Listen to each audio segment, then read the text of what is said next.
नमस्कार दोस्तों, आप सभी का एक बार फिर से चैनल पे स्वागत है। आज अपन पढ़ेंगे एचएमपीवी वायरस के बारे में। तो एचएमपीवी वायरस की बात करें तो ये आजकल जैसे खबरों में चल रहा है, चाइना से वायरस आया है। तो पहले जैसे कोविड-19 था, उसी प्रकार ये जैसे एचएमपीवी वायरस है ना, चाइना में काफ़ी आउटब्रेक हो रखा है, ठीक है? तो भारत में अभी जैसे 8-10 केस तो मिल गए हैं, ठीक है? तो अपन इस वायरस के बारे में पढ़ेंगे कि ये किस प्रकार काम करता है, क्या इसके सिम्पटम हैं और कैसे इसको ट्रीट किया जा सकता है और कैसे ये फैलता है, सारा कुछ जानेंगे आज की वीडियो में।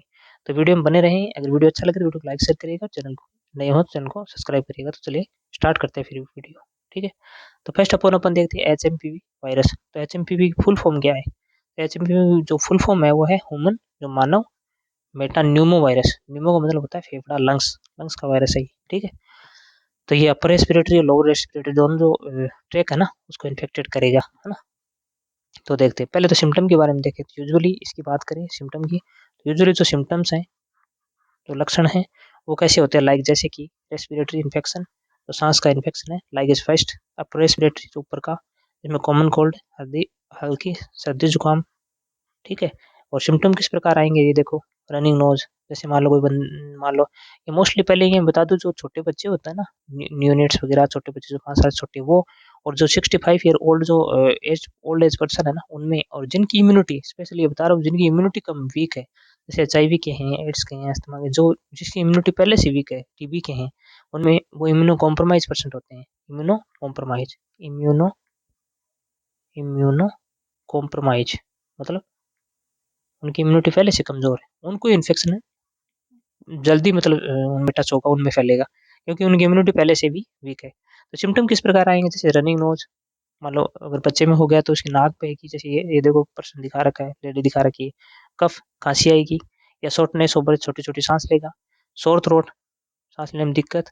फिर विजिंग, खरखराहट आएगी, और फीवर, बुखार आएगा, ये देखो। और ये रेसेज, दाने से निकलेंगे। तो ये रेसेज वगैरह तो जैसे एलर्जिक रिएक्शन टाइप के होते हैं, जैसे कोविड में आया था ना। कोविड में जैसे में खांसी लग रही थी, फीवर आया था, टेम्परेचर राइज हो रखा ना उसमें, ठीक है? तो उस प्रकार ये अपर रेस्पिरेटरी ट्रैक्ट में की बात करें तो कॉमन कोल्ड है ना, हल्का सर्दी जुकाम जैसे सिम्टम्स आएंगे। ये इमेज को आप देख सकते हो आराम से, ठीक है? अब बात करते हैं लोअर रेस्पिरेटरी ट्रैक्ट में कौन सा इफेक्ट आएगा, जिसमें न्यूमोनिया, न्यूमोनिया कराएगा तो न्यूमोनिया तो है ये। अस्थमा, एलर्जिक रिएक्शन रेस्पिरेटरी जो ट्रैक्ट है उसकी। सीओपीडी, जो क्रोनिक ऑब्स्ट्रक्टिव पल्मोनरी डिजीज है वो। और स्पेशली आरएसवी, आरएसवी जो इन्फेक्शन होता है ना, जिसको बोलते हैं रेस्पिरेटरी सिंटेशियल वायरस, जिसमें ये वायरस होता है ना, जिसमें बेबीज में, चिल्ड्रेन में एंड ओल्ड एज सिम्टम्स, ये तो ओल्ड एज में मतलब अटैक करता है, लेकिन सेम वैसा ही है। लेकिन ये जो एचएमपीवी वायरस है ना, ये मोस्टली जैसे 5 साल से कम छोटे बच्चे, और जो मतलब ओल्ड एज वाले, और जिसकी इम्यूनिटी इम्यूनिटी जिनकी कॉम्प्रोमाइज है, इम्यूनिटी वीक है, वीक इम्यून वाले पर्सन है ना, उनमें स्पेशली ये अटैक करेगा, ठीक है? और ये नहीं कह सकते कि बड़ों में जैसे मान लो 17 का, 18 का, 15 का, ऐसे कोई एज वाला में नहीं लगेगा।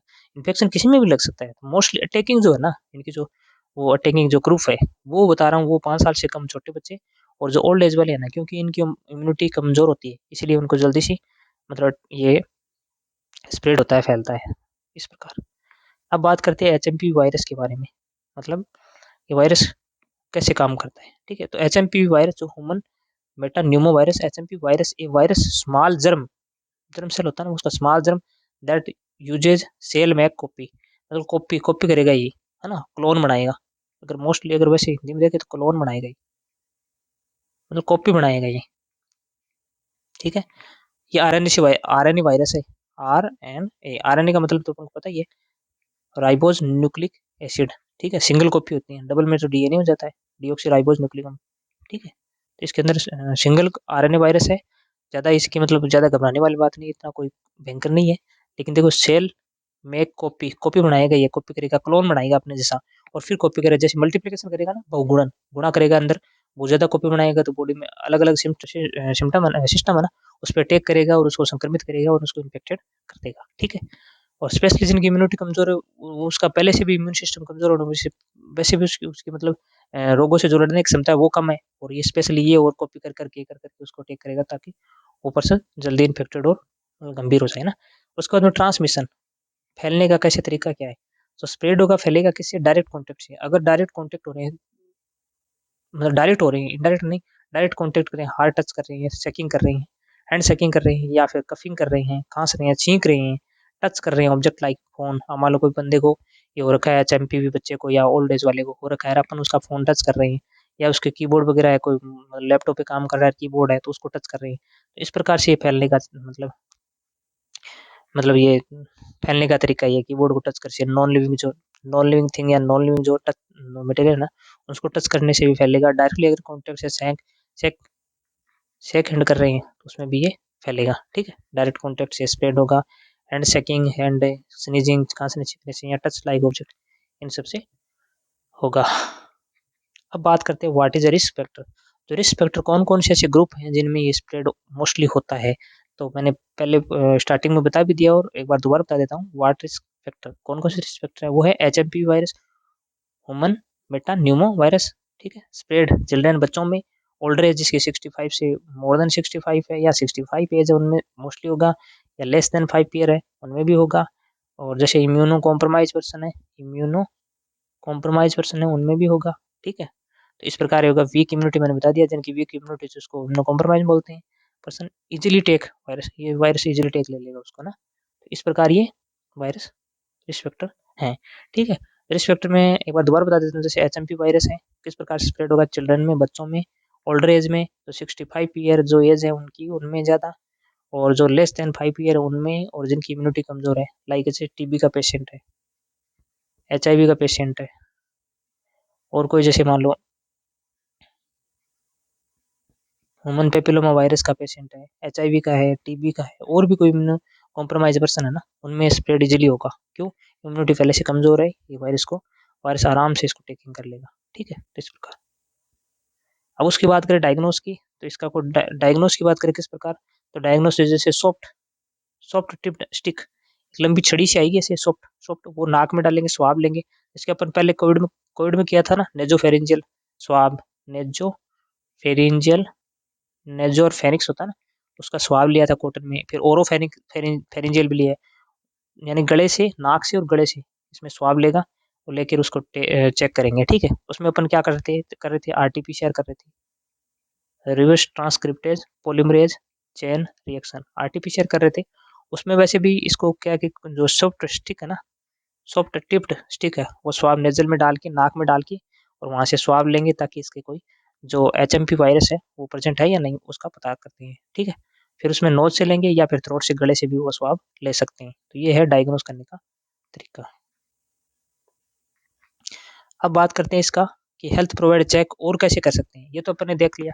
उसमें तो क्या करवाते हैं, सीटी का स्कोर करवा देते हैं। सीटी स्कोर से अपन देख रहे थे कि किस प्रकार का उसका स्कोर है ना, उस प्रकार से उसमें हेल्थ प्रोवाइडर इसमें कैसे चेक करेगा।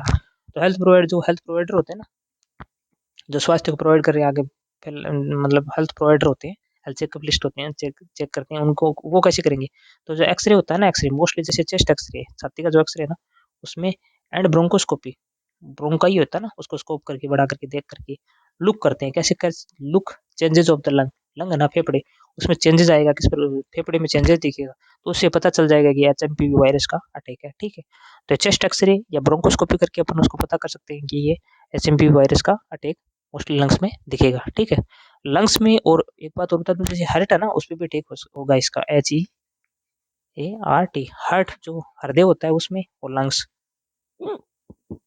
इन दोनों में मोस्टली अटैक करेगा।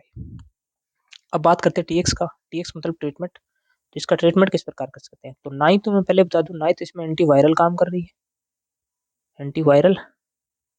ठीक है, और ना ही एंटीबायोटिक, ना ही कोई प्रतिजैविक, ना ही इस प्रकार से कोई काम कर रही है ना। तो ना ही कोई एंटीबायोटिक काम कर रही है, ना ही एंटीवायरल काम कर रही है।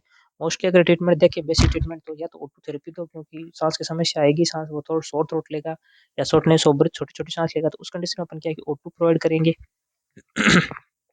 ठीक है, सेकंड उसमें आईवी थेरेपी, जो फ्लूइड वगैरह की कमी है उसमें आईवी थेरेपी लगा दो, आईवी फ्लूइड लगा दो, है ना, इस प्रकार। और थर्ड अपन उसमें क्या है कि कोर्टिकोस्टेरॉइड दे सकते हैं, क्योंकि जो सिम्टम आएंगे ना उसको ट्रीट करने के लिए कोर्टिकोस्टेरॉइड दे सकते हैं। ठीक है, तो इस प्रकार से ओटो थेरेपी दे सकते हैं, आईवी थेरेपी दे सकते हैं, कोर्टिकोस्टेरॉइड दे सकते हैं। तो ये इसका ट्रीटमेंट है। अब अपन देख सकते हैं इमेज की सहायता से, जैसे अपन ने बताया था शॉर्टनेस ऑफ ब्रेथ, यानी छोटी छोटी सांसें, किसमें जिसको बोलते हैं डिस्निया, डिफिकल्टी इन ब्रेथ। तो ये किस किस कंडीशन में कॉमन कॉज हो सकता है, जैसे हार्ट हार्ट कंडीशन है ना, हार्ट की डिजीज हो, लाइक एज हार्ट फेलियर है, इन्फ्लामेशन है, या एरिथमिया, रिदम बिगड़ गई हार्ट की। फिर लंग कंडीशन की बात करें जिसमें COPD, chronic obstructive pulmonary disease, एक ऑब्स्ट्रक्टिव एक रेस्ट्रिक्टिव, दो डिजीज होते हैं, इन्फेक्शन और इन्फेक्शन, या फिर एनीमिया, आरबीसी कमी आ रखी है, या एंजाइटी, एनजीएस है ना, घबराहट है, इस प्रकार से भी ये शॉर्टनेस ऑफ छोटी छोटी सांसें लेगा। ये इमेज अपने जैसे अभी ये इमेज लिया है, ये देखो, China declare state of emergency, इस प्रकार ये देखो पूरा पैकअप हो रखा है ना, जो हेल्थ केयर प्रोवाइडर वो पूरा पैकअप हो रखा है, ठीक है। और HMP virus, new virus state outbreak, Covid 19, जो कोविड 19 था ना उस प्रकार से वहाँ पे जो कोविड 19 था ना उस प्रकार आउटब्रेक हो रखा है चाइना के अंदर, और वाइड स्प्रेडली आउटब्रेक, वाइडली मतलब पूरे रूप से फैला हुआ है वहाँ पे। तो इस प्रकार ये अपने अपने देखा कि एचएमपी वायरस क्या है, जो कि ह्यूमन मेटा न्यूमो वायरस, ठीक है, न्यूमो यानी फेफड़ा, लंग्स, तो न्यूमो होता है ना, होता है लंग्स, न्यूमोसाइट्स पढ़ते हैं ना। तो इस प्रकार ये सिम्टम आएंगे मोस्टली, सिम्टम तो ये देखो, ये सिम्टम ज़्यादा कोई डरने वाली बात नहीं है। अभी जैसे 8 केस इंडिया में मिले हैं, जैसे केरला के अंदर मिले हैं या कर्नाटका में मिले हैं, अभी गुजरात में भी मिले हैं 1-2 केस, तो इस प्रकार 1 केस मिला है। तो इस प्रकार देखो ये इस प्रकार सिम्टम है, अपर रेस्पिरेटरी लोअर रेस्पिरेटरी में काम करेगा। एचएमपी जो वायरस है वो मेकिंग कॉपी, कॉपी बनाएगा, मल्टीप्लिकेशन करेगा, कॉपी बनाएगा, मल्टीप्लिकेशन मल्टीप्लिकेशन गुणन करेगा, ठीक है। और फिर ट्रांसमिशन की बात करें तो डायरेक्ट कॉन्टेक्ट से, सेकिंग हैंड से, कफ और स्नीजिंग आदि से ये फैल सकता है, कीबोर्ड की सहायता से भी, ठीक। कीबोर्ड अगर टच करेंगे, नॉन लिविंग थिंग है ना, उनमें भी ये फैलता है। और इस स्पेक्टर जो 5 साल से कम छोटे बच्चे हैं या फिर ओल्ड एज वाले हैं या फिर जिनकी इम्यूनिटी वीक है उनमें भी फैलेगा, ठीक है। डायग्नोस से अपन जो सॉफ्ट स्टिक होती है ना, वो नाक में डालकर वहाँ का स्वाब लेंगे या थ्रोट का स्वाब लेंगे, जिसमें नेजोफेरिंजियल ओरोफेरिंजियल अपन स्वाब लेकर आरटीपीसीआर कर रहे थे ना, उस प्रकार से टेस्ट होगा। हेल्थ केयर प्रोवाइडर चेक कैसे करेंगे, तो अगर ये चेक कर सकते हैं, उसके बाद में अपन एक्सरे से चेक कर सकते हैं, ब्रोंकोस्कोपी से लंग की कंडीशन देख सकते हैं। ट्रीटमेंट की बात करें तो O2 थेरेपी दे सकते हैं, ठीक है, आईवी थेरेपी और कोर्टिकोस्टेरॉइड, इसमें ना ही तो एंटीबायोटिक काम करेगी ना ही एंटीवायरल काम करेगी, ठीक है। इस प्रकार है, ये इमेज देख सकते हो किस प्रकार से ये लंग्स में क्रिएट करता है। तो वीडियो कैसा लगा, वीडियो को लाइक शेयर करेगा, और चैनल पे नहीं हो तो चैनल को सब्सक्राइब करेगा। और एक मेरी रिक्वेस्ट है, वीडियो को जितना हो सके उतना स्प्रेड कराओ, क्योंकि अभी हाल ही में ये मतलब काफ़ी आउटब्रेक कर रखा है और काफ़ी गंभीर रूप से फैला हुआ है, ठीक है, चाइना के अंदर। तो अभी भारत में इसका 8-9 केस, 7-8 केस आ गए हैं और अभी धीरे धीरे और भी फैला है। तो प्लीज़ कृपया करके सबको फैलाएं ताकि जागरूक हों लोग और इनसे बचें, ज़्यादा घबराने वाली बात नहीं है, ठीक है। तो सभी जगह स्प्रेड करें वीडियो को, जितना हो सके उतना फैलाओ वीडियो को, ठीक है। तो वीडियो अगर अच्छा लग गया हो तो वीडियो को लाइक शेयर करेगा, अगर चैनल पर नहीं हो तो चैनल को सब्सक्राइब करेगा। Thank you so much.